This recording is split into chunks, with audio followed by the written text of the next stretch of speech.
देश प्रदेश में आपका स्वागत है। मैं हूं अदिति राजपूत। 5 राज्यों में विधानसभा चुनाव होने जा रहे हैं। सबसे ज्यादा बातचीत तो पश्चिम बंगाल की होती है, लेकिन तमिलनाडु में भी काफी राजनीतिक हलचल तेज हो गई है। तमिलनाडु में राजनीतिक पार्टियां जो हैं वो चुनाव से पहले ऐसी पार्टी का दामन थामना चाहती हैं जो उन्हें सत्ता तक ले जाए। बिहार में खराब प्रदर्शन और पुदुचेरी में सरकार गिरने के बाद कांग्रेस ने डीएमके के साथ कम सीटें मिलने के बावजूद गठबंधन कर लिया है। तमिलनाडु में कांग्रेस 25 सीटों पर और कन्याकुमारी लोकसभा क्षेत्र से चुनाव लड़ेगी। करीब एक हफ्ते तक चली बैठकों के बाद डीएमके कांग्रेस के बीच सीटों पर समझौता हो गया। कांग्रेस ने 2016 में 40 सीटों पर चुनाव लड़ा था और 8 सीटें जीत सकी थी। इस बार 30 सीटों पर लड़ना चाहती थी, लेकिन उसे 25 सीटें ही मिली। साथ में राज्यसभा की 1 सीट की मांग भी नहीं मानी गई। क्या 2021-2016 की तुलना में अलग रहेगा? ये अच्छा चुनाव रहेगा और हम जीतने जा रहे हैं। 10 साल विपक्ष में रहने के बाद डीएमके 234 में से 180 सीटों पर लड़ना चाहती है, ताकि अगर जीते तो खुद के पास बहुमत हो। लेकिन इस बार गठबंधन में कई सारे दल हैं। बिहार में खराब प्रदर्शन और पुडुचेरी में सरकार गिरने के बाद कांग्रेस ने डीएमके के साथ कम सीटें मिलने के बावजूद गठबंधन किया है। अब डीएमके और कांग्रेस को उम्मीद है कि वो 2019 लोकसभा चुनाव के प्रदर्शन को दोहरा सकती है। चेन्नई में सुरेश के साथ सैम डैनियल की रिपोर्ट, एनडीटीवी इंडिया। उधर प्रियंका गांधी उत्तर प्रदेश में मोर्चा खोले हुए हैं। उन्होंने मेरठ में किसान महापंचायत में वो शामिल हुई और प्रधानमंत्री पर किसानों का अपमान करने का आरोप लगाया। प्रियंका गांधी ने कहा कि अपने हक की आवाज उठाने पर किसानों को पीटा जाता है। जब राहुल गांधी ने शहीद किसानों के लिए संसद में मौन रखा तो बीजेपी का कोई सांसद खड़ा ही नहीं हुआ। साथ ही उन्होंने कहा कि किसान वोट की राजनीति के लिए नहीं है, वो इस देश की आत्मा है।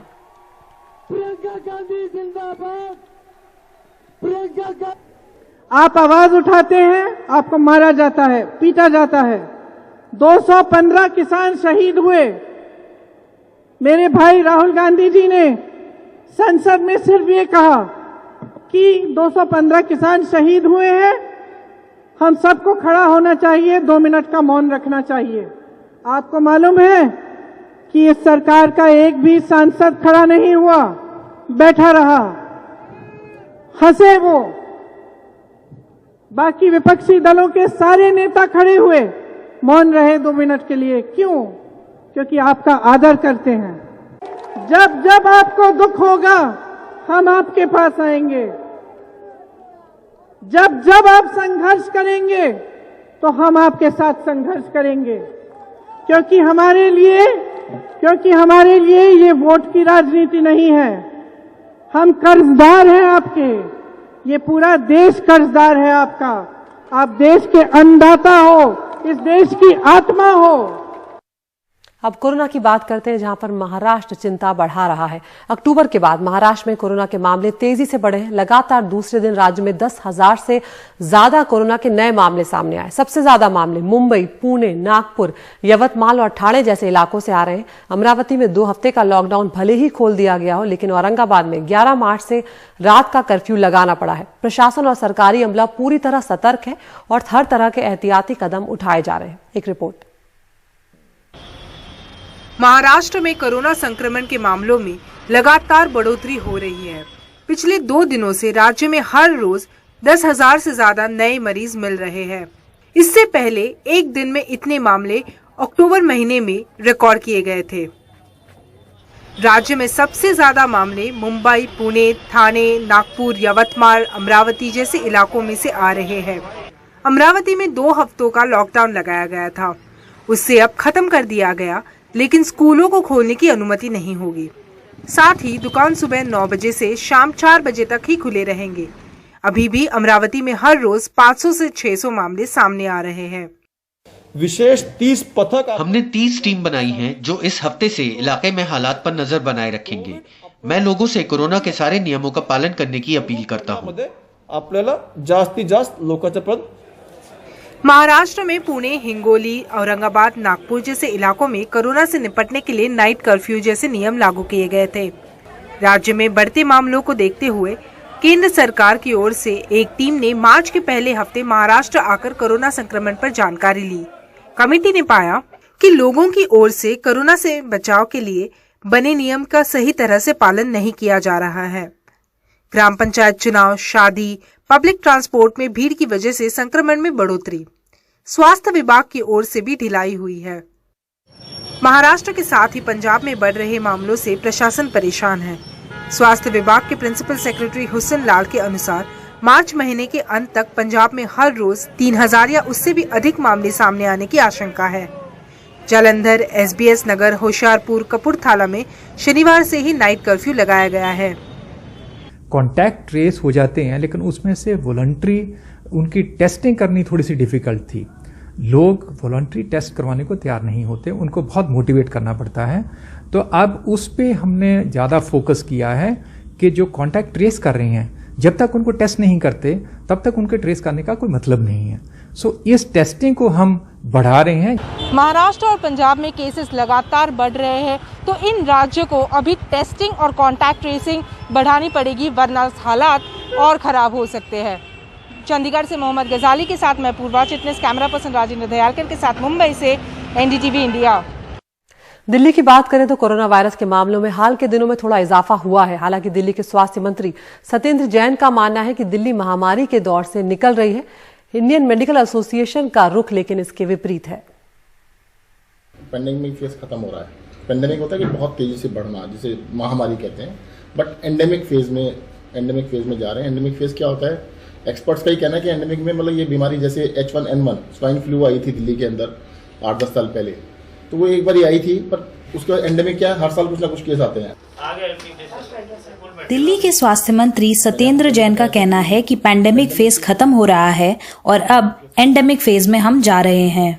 आइए पहले समझते हैं क्या फर्क है पैंडेमिक और एंडेमिक में।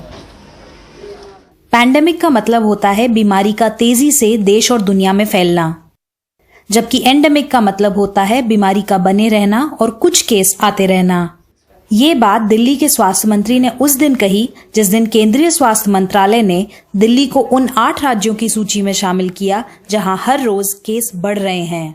दिल्ली में पिछले 1 महीने में हर रोज कोरोना के मामले 100 से 300 तक चले गए हैं। इंडियन मेडिकल एसोसिएशन ने भी चेतावनी दी है। पेंडेमिक और एंडेमिक का फैसला साइंटिफिक संस्थाओं को करना चाहिए। इसका फैसला राजनीतिक नहीं होना चाहिए। हम कोरोना के खिलाफ लड़ाई में अपनी पकड़ कमजोर नहीं कर सकते। इस विवाद में ना पड़ते हुए हमें कोरोना से मुकाबले पर ध्यान देना चाहिए। Let us not argue whether it is a pandemic or endemic, but work hard with sincerity and efficiently so that we will be tied over this crisis. हाल ही में केंद्र सरकार ने महाराष्ट्र सरकार से कहा था कि आपके कोरोना के केस बढ़ने के पीछे कुछ कारण ये भी है कि आपके यहाँ लोगों का बीमारी के प्रति डर खत्म हो रहा है और आपके स्वास्थ्य विभाग ने भी अपने कामों में ढिलाई बरती है। दिल्ली को सतर्क रहना होगा ताकि यहाँ पर भी वैसी ही स्थिति उत्पन्न ना हो। नई दिल्ली से सुकीर्ति द्विवेदी, एनडीटीवी इंडिया के लिए।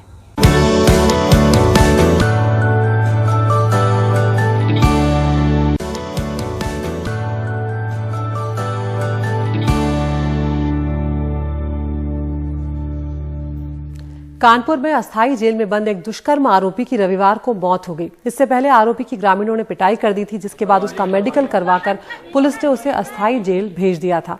इस मामले में जो आरोपी था उसके परिजन ने पुलिस पर इलाज न कराने का आरोप लगाया है। थाना सजेंडी में शुक्रवार को 25 साल की युवती के साथ दुष्कर्म कर धमकी देते हुए आरोपी फरार हो गया था, जिसके बाद ग्रामीणों ने उसे पकड़कर उसकी पिटाई कर दी थी।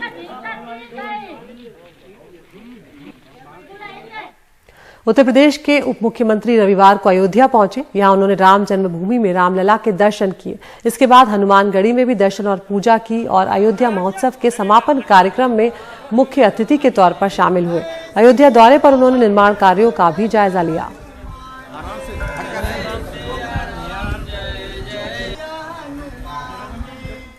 गंगा की सफाई के लिए वाराणसी में गंगा के 84 घाटों पर रविवार को गंगा क्लीनिंग कैंपेन चलाया गया। सुबह 7 बजे से 8 बजे तक लोगों ने मिलकर गंगा घाटों पर सफाई की। इस महाअभियान में 2000 से ज्यादा लोगों ने श्रमदान कर नदी की सफाई में योगदान दिया।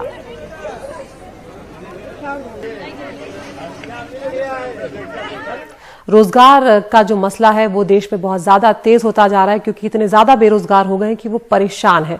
मध्य प्रदेश की बात करते हैं, जहां पर धार में बेरोजगारी से परेशान शतरंज के एक राष्ट्रीय खिलाड़ी चाय बेचने को मजबूर है। कुलदीप चौहान, जो अपनी प्रतिभा से अब तक राज्य और राष्ट्रीय स्तर पर कई मेडल हासिल कर चुके हैं, अब नौकरी के लिए परेशान हो रहे हैं।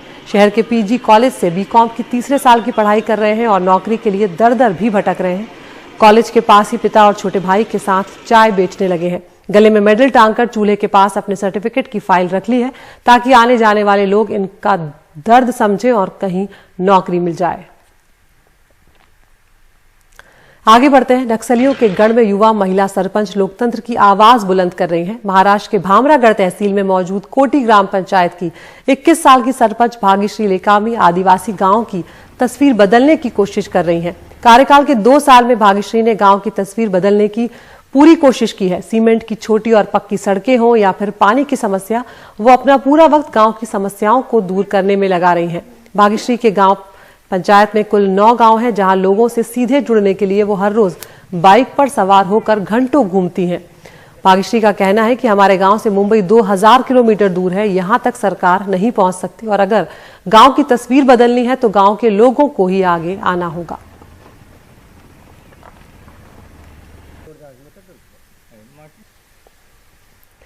प्रयागराज विकास प्राधिकरण ने रविवार को शहर में ध्वस्तीकरण अभियान चलाकर अवैध निर्माणों को बुलडोजरों से गिरा दिया। इस कार्रवाई के दौरान भारी संख्या में पुलिस फोर्स की तैनाती की गई। लूकरगंज मोहल्ले में नजूल भूमि पर से अवैध निर्माण को हटाया गया।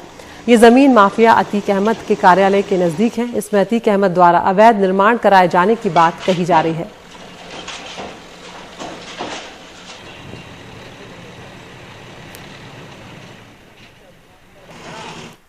अहमदाबाद की रहने वाली आयशा की आत्महत्या के बाद आगरा के मुस्लिम समाज ने एकजुट होकर दहेज न लेने और न देने की बात कही है। नमाज के बाद आगरा के सदर भट्टी में स्थित मस्जिद में आयशा के लिए दुआ की गई और एक बैठक कर ये बात कही गई है। इस दौरान वहां मौजूद लोगों ने कहा कि इस्लाम में पूरी तरह से दहेज लेना और देना मना है। अब ये हम सबको मिलकर तय करना है कि हम न दहेज लेंगे और न दहेज देंगे।